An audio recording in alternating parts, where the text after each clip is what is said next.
राधे राधे, जय श्री कृष्णा, जय जय श्री सीताराम। मानस पीयूष बालकांड। बंदो प्रथम महीसुर चरना, मोह जनित संशय सब हरना। बाबा आज संत समाज की वंदना पे आ गई। तो महीसुर कौन है? महीसुर माने ब्राह्मण।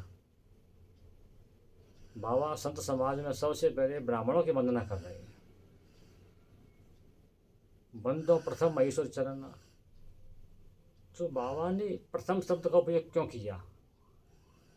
सबसे पहले गणेश जी की पूजा होती है, ब्राह्मणों की पूजा सबसे पहले कैसे हो जाएगी? तो व्याख्या करने वाले विद्वानों ने बताया है कि जब बच्चा पैदा होता है तो उसका नामकरण ब्राह्मणी करते हैं।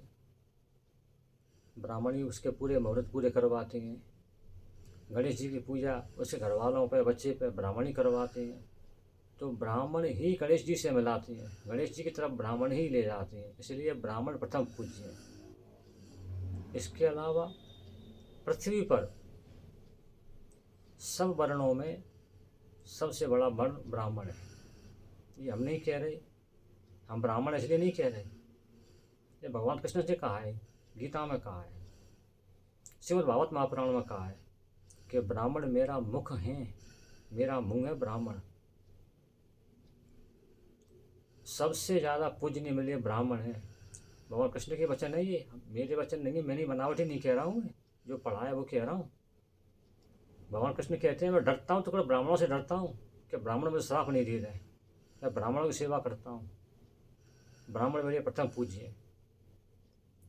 सुदामा जी गरीब ब्राह्मण थे, किसी देश के राजा नहीं थे, कोई एम्परर नहीं थे कहीं के, बस वो भगवान कृष्ण के भक्त थे और गरीब ब्राह्मण थे, इसलिए उन्होंने उनको सिंहासन पर बैठाकर उनके चरण धोए थे। तो यही तुलसीदास बाबा कह रहे हैं कि मैं सबसे पहले ब्राह्मणों की वंदना कर रहा हूँ। ब्राह्मण इस पृथ्वी के भूदेव हैं, इस पृथ्वी के मालिक हैं, महीश्वर हैं। क्यों है महीश्वर? ऐसा क्या है ब्राह्मणों में, महीश्वर क्यों है ब्राह्मण?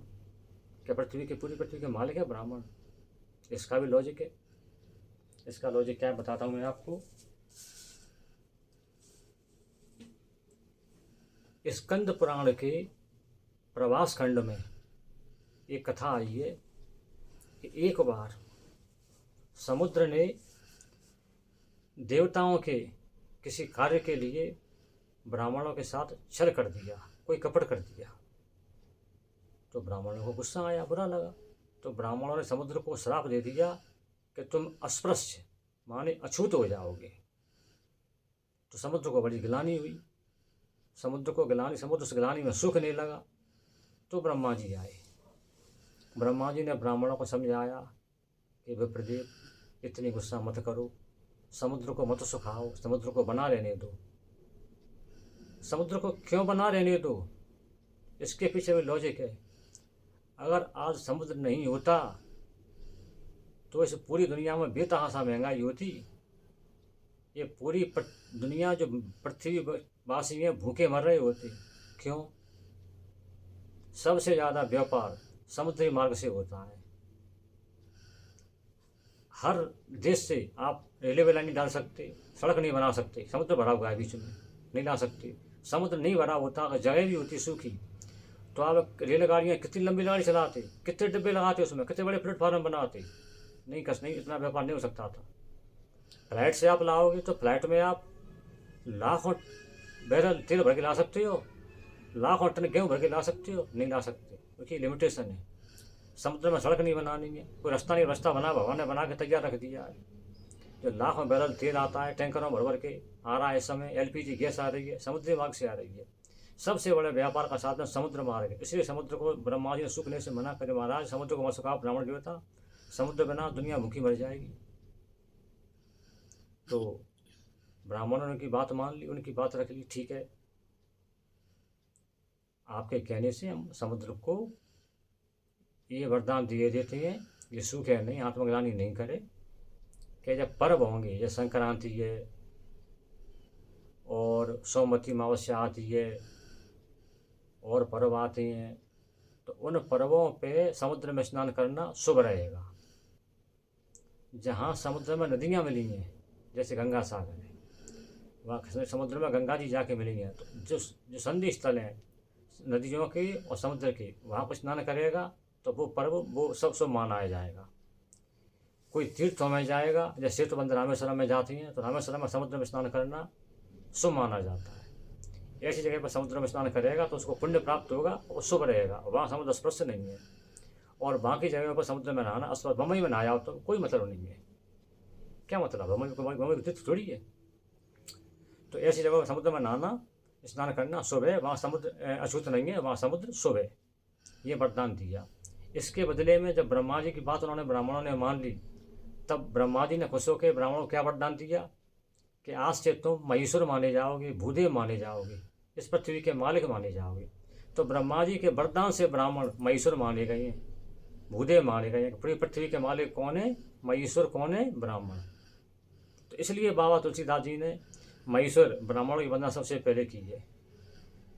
अब ब्रह्मा जी के जो मानस पुत्र थे सनकादि, वो भी ब्राह्मण थे, तो उन्होंने ही पूरी कथा सुनाई है, इसलिए ब्राह्मण सर्वप्रथम पूज्य हुए।